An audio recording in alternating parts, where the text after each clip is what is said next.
Is your 2010-2015 Toyota Prius key fob not working? The most common cause is a dead CR2032 battery. Symptoms include the remote failing to lock/unlock doors or activate the panic button.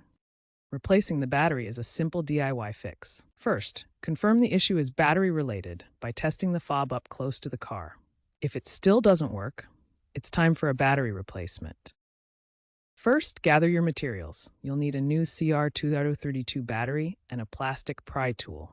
A small flathead screwdriver can work, but be careful not to scratch the fob. Locate the small gap on the side of the key fob. This is where the two halves meet. Gently insert the pry tool into the gap and carefully separate the fob halves. Work slowly to avoid cracking the plastic. Remove the old battery from inside the fob. Note the correct orientation. The positive side faces up.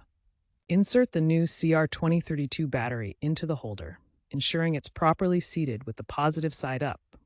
Snap the two halves of the fob back together firmly. Ensure they click into place.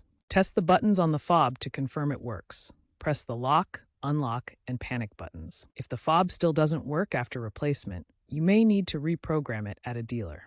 This usually involves cycling the ignition key.